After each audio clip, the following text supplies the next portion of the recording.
This was my identity. Nobody talks about how freaking hard it is to be a dentist. What most people talk about is how this affects the patient. What nobody talks about is how this affects us. Dentistry is ready for this. Now is really the time. Welcome to Wellness and Dentistry, where today we're going to be talking about what's the future of study clubs, the good, the bad, the ugly. I would like to introduce my good friend, Dr. Kyle Stanley, and my co-host, who's a dentist, tech entrepreneur, speaker, and researcher. And I'm Dr. Martin Mendelson, a disabled dentist, coach, speaker, and author. And my first book, One Move Makes All the Difference, is available wherever books are sold. And together, we've helped thousands of dental professionals pursue wellness and dentistry. And if you're unfamiliar with us, we invite you to check out our respective links, websites, and course offerings on our combined website, wellnessanddentistry.com. Speaking of courses, we talked about this last episode. Our next Lightside Live in-person course on mental wellness is going to be this coming April 10th and 11th, held at the MB2 headquarters. And those who are members of the MB2 DSO or members of the Carabelli Club are eligible to join us for that course. And so we're super excited about that, super excited that a DSO is embracing us and giving access to the general public through those members of the Carabelli Club. So we're going to be talking a lot more about that in the future. So Kyle, how you doing today? Yes, I'm doing good. I'm excited about this topic Yeah. because I have lived in study clubs for the last 15 years, Yeah. as you have. Yeah. Yeah. It's a fun topic. I mean, between us, we probably have, triple that the experience of our colleagues just in terms of the ways we've functioned within study clubs over the years, right? Yeah. And what do you think? Well, let's talk about the history of the study clubs. Yeah. And I've always known it from the speaker aspect. I've also been part of study clubs, not hmm as a speaker too. hmm But traditionally, I think a lot of it is a marketing aspect for specialists Yeah. to bring their community together, bring in great speakers, learn stuff together so that Mhm. everybody grows, get some CE credits, have some Yeah. fun, eat some nice food. And with most specialists, then they're hoping to get referrals from these people that they're inviting into these study clubs. hmm I'm talking about really like the business aspect of it. Sure. Well, and let's just take a real quick step back though, because historically, do you know actually where study clubs started? I don't Like think so. originally in Turkey in the Ottoman Empire, Really? when groups of tradesmen would get together, sailors, carpenters, what blacksmiths, and they would get together in guilds and talk about their profession and then build relationships. So that's where this all started, believe it or Yeah. not. And so, yeah, I've advised probably over 1,000 study club leaders, mostly specialists, but not all. And I think you hit the nail on the head in a generalistic perspective as it relates to kind of the why Yeah. behind a study club. Um, Mhm. but I think the what and the how is where people differ. And Yeah. it's in the what and the how and delineating the why that makes some clubs more successful than others and gives them more longevity than others as well. Well, a big thing I wanted to talk about with this topic is what the future is. Yep, And 20 years ago, you couldn't get CE online. correct. You had to go to AACD or you had to go to Mhm. AAP or AO or one of these big academies Mhm. to see the big speakers Yeah. and to get the newest stuff. But now it's so easy to get so many things online. And what I'm hearing, and it could just be a mindset, is that the younger generation, the newer doctors, hmm don't see the value in a study club hmm because they're like, well, okay, so you get 20 credits, I can get that online. Well, yes and no, because it depends on the state, or the province, because there are delineations in most licensure jurisdictions about online versus in-person CE. Yeah. And so a study club, I know both Spear and Seattle have this, they're participation credits, to Yeah. use a generalistic phrase, versus online credits. And so, that's true and not all at the same time. And what you said is critical. You were talking about a value statement. And so the way I used to advise leaders at Spear and the protocols that I developed was all about at the beginning of a club's life or club individual academic year. We have got to sit down and talk about why the hell are we here? And Yeah. what are we looking to get out of this experience? And how are we going to hold each other accountable? And that to me, I don't care what you're talking about. That to me is the cornerstone of the future of any group being held together. Because if there isn't a why, then good luck. It just becomes a burden. That's so true. After speaking at hundreds of study clubs, literally, Hmm. I've seen that the study clubs that take it seriously, they have to pay something Yep. Amen. to Yeah. have some skin in the game. Yeah.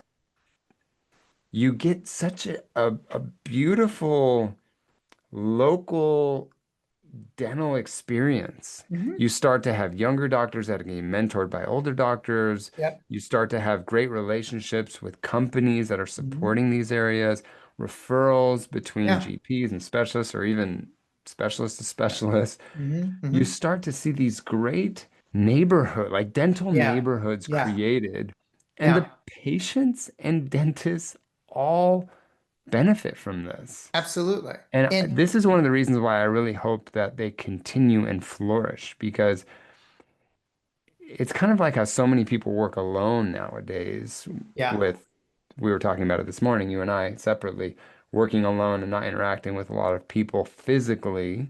Hmm. That same thing is happening in dentistry, and I think it really helps the loneliness standpoint. Oh yeah. Absolutely. 100%. And I think too, I'd like to say something very blunt and bold to my restorative colleagues that, now I'm an independent man, I can say these kind of things. But, um, you know, if you're going to a study club that is being overseen by a specialist, shame on you for not having a relationship clinically with that specialist. Mm, Because if you're going and you're learning, that's what you're getting out of it. And if you're gaining out of it through a conduit that your neighborhood specialist is creating, shame on you for not engaging with that specialist to give them a benefit like you are gaining a benefit. And even deeper than that, when you're talking about these cases and you're learning together, there's a deeper patient benefit that is created that we need to acknowledge. And so this is not all about marketing and money, yet we can't get away from that. And so if you're there benefiting, then you need to stop and sit and think about how can I make this man or woman who is creating this for me benefit? Because relationships are two-way streets. And I don't think we say that enough within the confines of this subject. I don't. I hear this all the time. One of the questions that I ask study club directors or study club owners, let's say the Mhm. doctor involved with the Mhm. study Mhm. club, before I'm speaking is what percentage of the people in the Yeah. audience are Yeah. referrals for you? Yeah. And there's a lot of times that they say 50%. Yeah. These are the people that come every month and they've never referred me a patient. Absolutely. And that was part of the protocols that I developed to actually give the leaders guidance, not scripts, but guidance relative to, okay, so if these are the kind of cases you want to focus on, what would it be like for you that the next time one of these presents that we go through and we treatment plan it together? Hmm. Notice what I just said. I didn't say treat it together. I didn't say refer it to me. I said treatment plan it together. Hmm. Because what do you think is going to happen after you start treatment planning these cases together? Yeah. Right? Now, again, I will say this. I've said it before. I'll say it again. Are there going to be people that take advantage of that? Yes. Are they the minority or the majority? They're the minority. So it's a choice we make of who we choose to focus on, right? Yeah, and you know, what I've seen is that most specialists are actually pretty good about focusing on the people that do refer to them. Yeah, absolutely. Well, And they why say, yeah, wouldn't they? there's, let's say there's 40 people that come. Yeah, 10 of them have never referred a patient. That's Yeah, okay. that's totally okay. Good for me to know them. And I just think we it's need to been nice to take, see that. yeah, I just think we need to acknowledge that it, if you're benefiting out of this experience, then why are you not also then therefore helping the person who gave this opportunity to you to Hmm. benefit as well? That's Yeah. just kindness, in my opinion. Let me push back on that. Yeah, Let me please. say this person puts on a great event. They have great speakers. The food is good. It's local to you, but you just Sure. don't like how they do their root canals. Let's say it's an endo specialist. Okay. Okay. Well, then, frankly, transparency builds trust. Hmm. And, you know, I, I think you just need to be upfront and just be appreciative for the CE that you're getting. Um, but I wouldn't hide behind your opinion. Now, I'm not sitting here that you sit there and go, well, your root canals suck. Right. Um, but I would also then challenge back and say, okay, well, if that's the case, then aren't you to some degree taking advantage of their kindness? Yeah. Let me ask you this. You and I both believe that young doctors can benefit from study clubs. Hmm. How do we get the younger generation that may not see the value? How do we get them to see the value and start being more involved with study clubs? I think it's around somehow getting to them and saying, okay, so is this about CE for you or is it about learning? If it's about CE, then that's transactional. I don't know what to say. But I mean, I do know what to say. Relative to that, it's like, sorry, it's like, okay, so that sounds transactional to you. What if we could turn this script and make it more of an investment? Well, what do you mean Hmm. by that? Well, if we sat down and thought about what we wanted to learn, that would then in turn potentially increase case acceptance, increase feeling of comfort in executing these cases. What would that potentially be worth to you?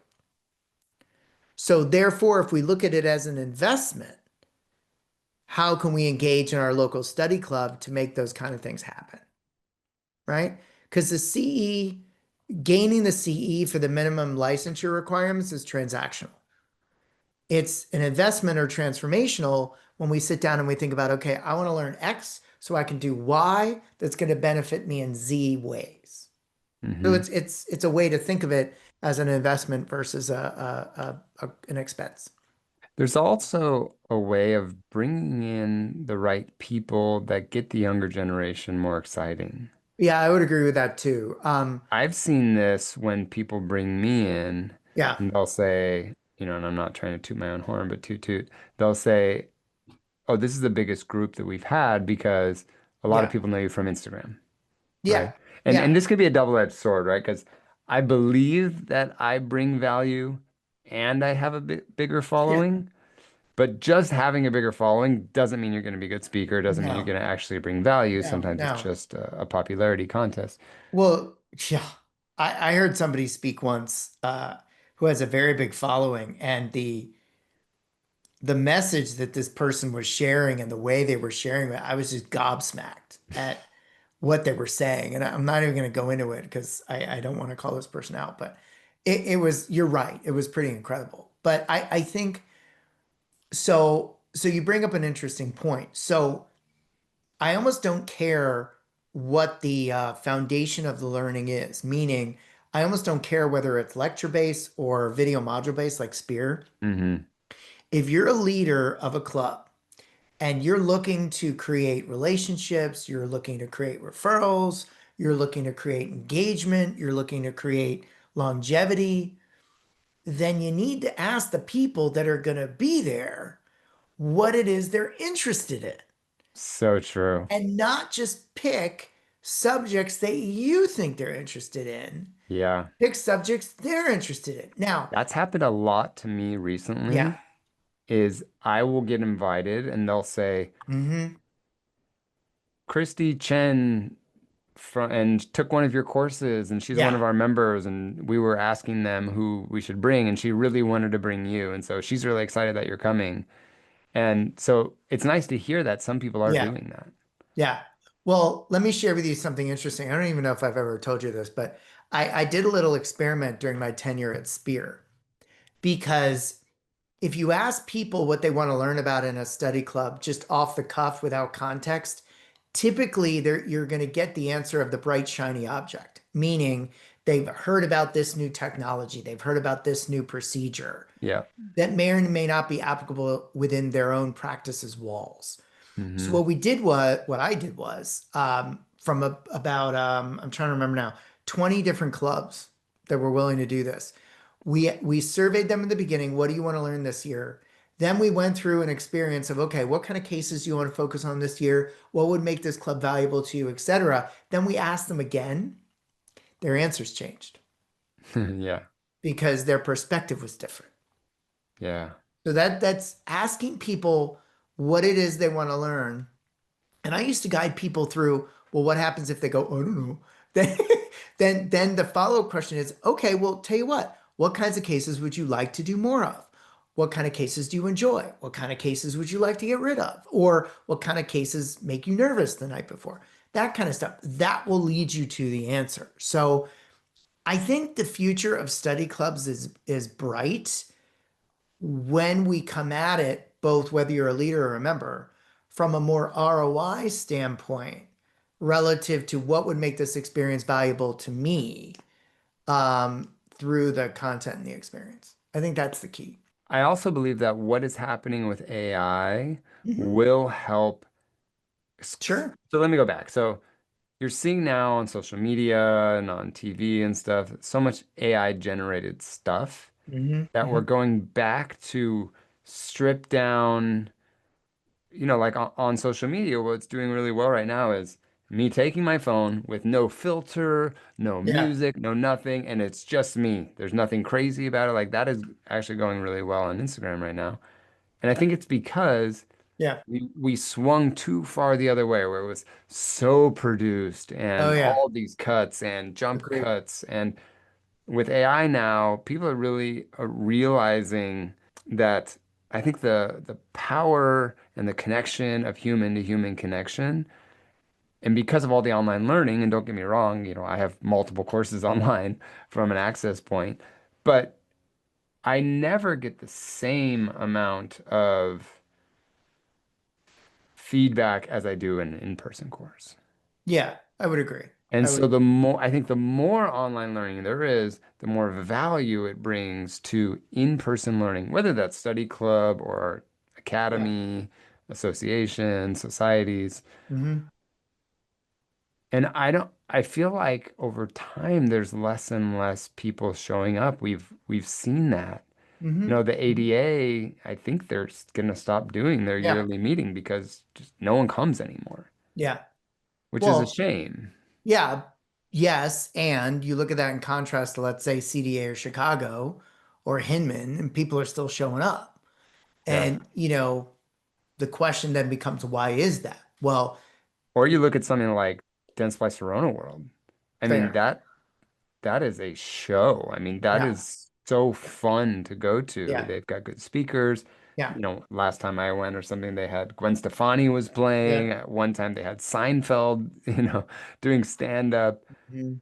It becomes a not just about the dentistry, but about the community. No, 100%. It's interesting. Last week from the time we're recording this, I was in Tampa with my mastermind group. And I'll use myself as an example. I mean, with some exception due to just lack of ability to move schedule, I was there at every single in person. We call it eggheads, every Wow. single one that since I joined. Yeah. The weekly meetings, not so much. Why? Because I wasn't getting as much out of it. But when I would go to the in-person meetings every single time, I literally can tell you, I had a watershed moment that ended up leading to my workshops, my online course, even elements of my book Yeah. that came to me because I was in person and had that in-person experience. So you can't, I don't believe you can substitute one for the other. And at the same time, you got to recognize people are busy. They have priorities. And if you don't click in to what is a value offering for that person's physical presence, they're not going to show up. Yeah. I love the community aspect when I go to, like this Mhm. year, I'm speaking again at AACD. Hmm. I know when I go there, there's 50 doctors that I'm Yeah, gonna know, that are yeah, my totally. friends, and we're gonna be at a restaurant together, or we're gonna go Mhm. out, or we're gonna Mhm. be whatever, Yep. whoever's performing there or something. And that community aspect is a big Mhm. part of it.